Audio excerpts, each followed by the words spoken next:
de Economia de Francisco e Clara.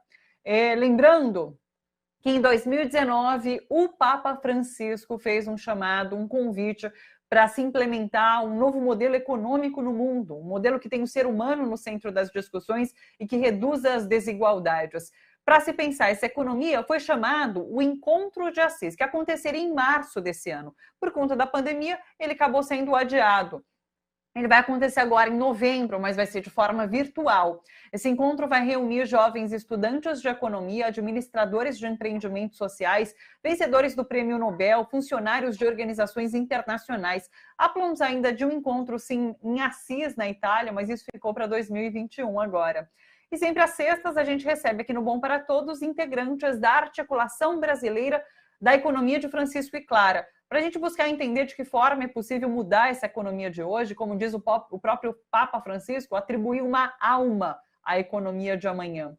A conversa de hoje é sobre redução das desigualdades, sobre como a economia de Francisco e Clara tem discutido esse tema. A gente está com a pesquisadora Lilian de Pellegrini Elias, que é de Florianópolis, Santa Catarina. Ela tem estudado a agricultura familiar, o desenvolvimento rural, o abastecimento alimentar e sistemas alimentares sustentáveis. E estamos também com o Josimar Priori, que é de Sarandi, no Paraná. Ele é professor de Sociologia no Instituto Federal do Paraná, mestre em Ciências Sociais e doutor em Sociologia. Josimar, Lilian, um prazer receber vocês dois aqui. E eu queria começar conversando com a Lilian sobre como a economia de Francisco e Clara tem discutido essa questão da redução das desigualdades. Quais as propostas que já apareceram? Onde é possível começar a fazer essa discussão? Boa tarde, Lilian. Bom, boa tarde.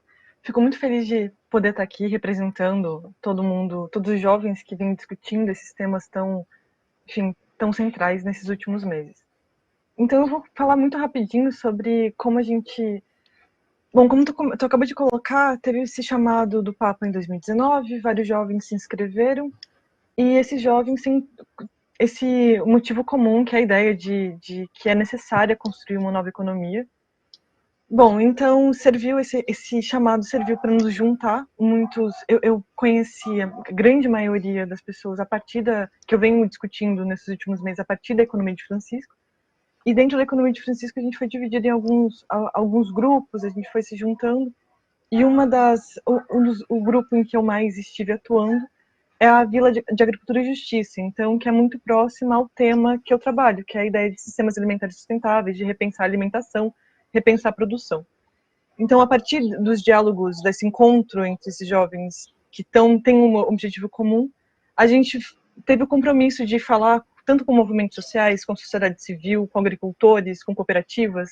Então, esses últimos meses foram bastante intensos nesse encontro com as pessoas para entender o que elas esperam desse chamado. Porque muitas pessoas se sentiram tocadas pelo chamado, não só o jovem. Então, a gente teve essa preocupação de entender o que as pessoas querem. O que as pessoas querem que os jovens da economia de Francisco levem para o evento e venham e construam uma discussão. E dentre os temas mais centrais, principalmente perto do tema que eu trabalho, da agricultura, e dentro dessa grande área, surgem alguns temas fundamentais, como, por exemplo, o fato de que as periferias elas têm uma dificuldade de acessar alimentos saudáveis, alimentos agroecológicos, enfim, muito em função do preço, que normalmente é um pouco maior. Tem esse recorte do acesso, as pessoas, enfim, com maior vulnerabilidade social têm um acesso bastante limitado a uma alimentação mais diversificada, acaba consumindo mais ultraprocessados e tudo mais.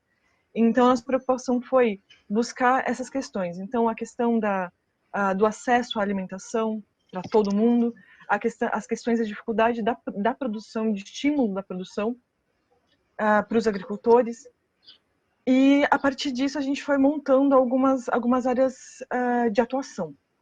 Então, é a questão da aproximação do campo da cidade, com o intuito de valorizar a produção agrícola, que busca combater as desigualdades. Então, uma produção agrícola que valorize a pequena produção, os agricultores familiares, e, ao mesmo tempo, que promova um maior acesso à alimentação para as pessoas na cidade. Então, é mais ou menos por ali que a gente começou, deu os primeiros passos de discussão enquanto grupo, enquanto coletivo. Josimar, boa tarde para você também, seja bem-vindo. Eu queria que você falasse um pouquinho sobre a sua experiência. Você, como sociólogo, estudou bastante as periferias, né? O que as periferias podem dizer em relação a uma nova economia? O que você vai levar enquanto sua experiência para essa discussão de uma nova economia dentro dessa proposta do Papa Francisco? Conta para a gente. Boa tarde, Thalita. Boa tarde, Lilian. É uma alegria muito grande, uma satisfação estar dialogando com vocês, e em especial estar aqui na TVT, né, que participa de uma história tão importante no nosso país. Então, Thalita, eu tenho estudado aí, desde a minha graduação, sempre as relações entre periferias e política, né? Tendo como um ponto de partida, vamos dizer assim, a ideia de que as periferias, elas nos ensinam, né? Tanto quanto também como morador de periferia, né? E quanto como estudioso, então nós colocamos meio que essa pergunta, assim, né? O que nós podemos aprender em termos sociais, em termos políticos, em termos econômicos, a partir do estudo das periferias. No meu caso, por exemplo, eu estudei associações de moradores, na cidade que eu moro, Sarandi, Paraná, movimentos sociais em geral, moradores de rua, né, população em situação de rua na cidade de Maringá, que é a cidade sede da região metropolitana aqui de onde eu moro. Então, assim, o que nós temos trabalhado, na linha de pesquisa que eu estudo, né, é que as periferias, elas são um índice, elas são um indicador, né? No discurso público, ela é tomada como o lugar do caos, da desordem, da bagunça, da violência, né, do desordenamento, da desordem. E muito ao contrário disso, né, as periferias, elas são muito ativas, né, elas estão produzindo muitas coisas. Então, quando nós olhamos para a periferia, nós vemos, de um lado, a concretização de toda a herança de violência e de profundas desigualdades que nós temos no Brasil, né? Então, nós encontramos trabalhadores extremamente precarizados, nós encontramos uma população em condições de saúde extremamente precária, né? Vamos dizer assim, de uma alimentação, como a Lilian trabalha na perspectiva da alimentação, né, da soberania alimentar, uma alimentação bastante deficitária. Então, nós vemos nas periferias a manifestação do sistema de acumulação que no Brasil, né, coloca uma pequena parcela de pessoas com mais da metade da riqueza e uma grande população vivendo na extrema miséria. Mas nós vemos nas periferias também muitas formas de resistência muito criativas, né? Resistências culturais, por meio das artes, né? De todas as produções culturais, de dança, de música, de arte, de escultura, de pintura, né? do rap, por exemplo. E vemos também muitas iniciativas políticas, né? E também econômicas. Então, a gente poderia aqui listar muito rapidamente, né? Por exemplo, o movimento por economia solidária, né? O movimento por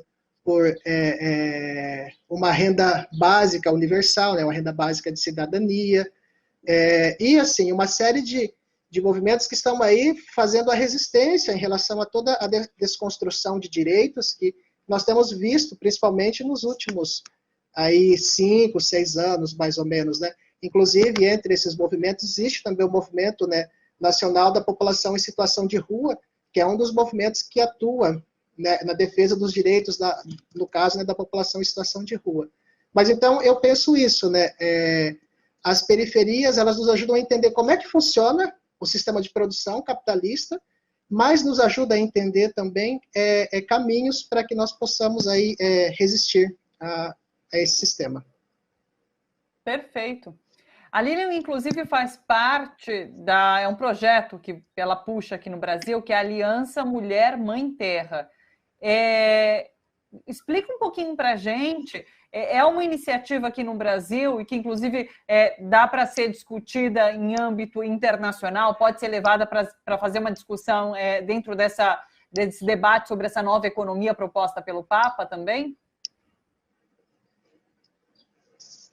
Então, esse projeto, ele surgiu a partir, como eu estava comentando, a gente buscou dialogar com as pessoas. Então, a partir desse diálogo, a gente foi encontrando várias iniciativas que já estão acontecendo, que já estão em prática, e a gente foi identificando como a mulher ela tem sempre um papel central. Quando a gente fala de soberania alimentar, quando a gente fala da preocupação com a terra, a gente pensa, tem movimentos de mulheres camponesas, tem a atuação das mulheres em vários campos, e em vários projetos que a gente vem entrando em contato, inclusive de oferecer produtos agroecológicos para as periferias, as associações, os grupos de mulheres são fundamentais. Vários casos em que a gente teve contato, em que foi um coletivo de mulheres que optou por vender a um preço mais acessível para que o projeto desse certo, para que, de fato, a alimentação chegasse. Então, tem esse caráter. Então, identificando essa centralidade da mulher no debate que a gente estava querendo colocar, que a gente está querendo colocar, que é discutir o acesso à alimentação e uma produção justa de alimentos, a gente foi desenvolvendo e amarrando o projeto. O projeto, ele inclui, ele é uma aliança, né? Não é bem um projeto, é uma aliança que busca incluir, uma aliança guarda-chuva que inclui vários projetos concretos e que tem um propósito de colocar num debate internacional. A gente não tem, é óbvio que a gente parte de questões muito concretas a partir do Brasil, que é onde nós estamos, mas a gente não são só brasileiros dentro da articulação em torno dessa aliança. Nós temos dialogado com outros jovens da juventude da economia de Francisco em outros países, América Latina, África, Europa. A gente tem feito esse diálogo e a ideia é levar o debate tanto do acesso das mulheres aos direitos e à terra, como forma de fomentar, fazer com que elas de fato consigam contribuir cada vez mais e consigam atingir o potencial que elas têm de contribuir, tanto em relação à questão da soberania alimentar, que é uma questão que é muito pouco difundida e muito pouco debatida, tanto nacionalmente quanto internacionalmente, tem ganhado muito força na última década, mas que a sociedade, de modo geral, ainda não aprendeu, não adotou, muitas pessoas ainda não sabem o que significa a soberania alimentar. Então, a gente tem esse intuito de colocar em pauta esses dois grandes eixos, a questão do acesso à terra, a questão do acesso aos direitos para as mulheres e a questão do papel das mulheres na soberania alimentar. Então, esse é o eixo central da aliança que a gente tem proposto e que a gente tem convidado, todas as vezes que a gente fala, em todos os lugares, a gente tem convidado sempre para quem achar interessante, quiser saber mais, que nos procure, se junte a nós, porque a aliança não é a intenção que ela não seja minha ou das outras pessoas que escreveram, colocaram a mão na massa, mas na escrita da aliança. A ideia é que as pessoas realmente participem, façam parte, se apropriem, porque a ideia da aliança é que seja para todos. E, Josimar, o encontro começa agora no dia 19, né? Já na semana que vem. Qual a expectativa? O Papa deve fazer um discurso de abertura? O que ele deve falar? Você está ansioso, assim como todos devem estar também? O que está rolando? Bom, a gente está, por um lado, ansioso e, por outro lado, lamentando muito, né? Que, infelizmente, nós não podemos, nesse momento, estar presencialmente em Assis, né, na Itália, ouvindo as palavras do Papa e de todos os jovens e convidados com os quais nós nos reuniríamos presencialmente. Mas aí a estratégia, então, que foi encontrada, né, é a realização do encontro online e, dentre as atividades do evento, o diálogo com o Papa também. Então, assim, as expectativas não especificamente somente para o discurso do Papa, mas para a economia de Francisco como um todo, elas são as melhores possíveis. Eu anotei aqui, né, um trechinho da carta que o Papa escreveu convocando o encontro, né, que é a construção de uma economia que faz viver e não mata, né, que inclui e não exclui, que humaniza e não desumaniza, que cuida da criação e não a devasta, né? Então, o Papa Francisco, ele tem se colocado de uma forma muito, muito profética, né? Muito bem-vinda também, não apenas para os católicos, né, mas para todos aqueles que acreditam que nós precisamos reconduzir, né, os rumos do nosso planeta, tanto em termos sociais quanto em termos ambientais também, né?